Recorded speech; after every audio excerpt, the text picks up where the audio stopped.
Hey guys, Jeff here, Run Cycle Strength Fitness. I want to talk really briefly today about setting up kind of your home gym.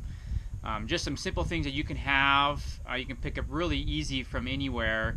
Even if you live like in a really remote area like say I do, way out in the middle of northeastern Washington. Most of the stuff can be shipped to you really easily, and they're kind of small, they don't take up a lot of space. So here's what I have at my home to kind of keep myself moving when I can't get to the gym. Real simple things. We've kind of seen a couple of these in the videos. I've got a series of a couple mini bands, so a blue band and a green band. These guys are great for doing anything with upper body, lower body, hip stability, shoulder stability, mobility drills, things like that. They usually last for a long time, unless your kids get a hold of them and rip them apart, or your dog chews on them. But for the most part, really cheap. You can grab them online, get them shipped to you. I usually have two resistance of kind of like a longer band with some handles. Good for wrapping things around like a post, or using an anchor in a doorway to do some pressing movements, some pulling movements.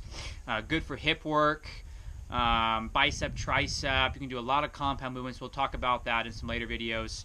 But I have like a blue, which is a little bit harder, and then a red band. These tend to last pretty much forever. Spend a little bit of money on getting some high quality ones. The cheaper you go, obviously the faster they're gonna break. So don't be afraid to spend a little bit of money on your bands, because you use them a lot in the strength work. I do have a kettlebell. I usually have two. One's a little bit on the heavier side for some hip hinging squat movements, upwards of 50 pounds. But you can go away with like a 35-pound bell, and then a lighter bell for some more mobility-based things that you can do with the bells, like a 25 or a 30-pounder. They might be a little bit harder to get a hold of, but if you have like a good set of dumbbells, you can use this as well. But you need something with a little bit more load than just your bands have.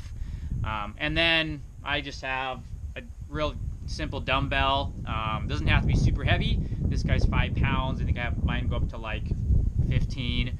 A couple pairs of those for some more dynamic hip stuff, and some typical strengthening stuff that you can do with the dumbbells. So look for this equipment to appear in a lot of the programming that I do online with exercises and the videos.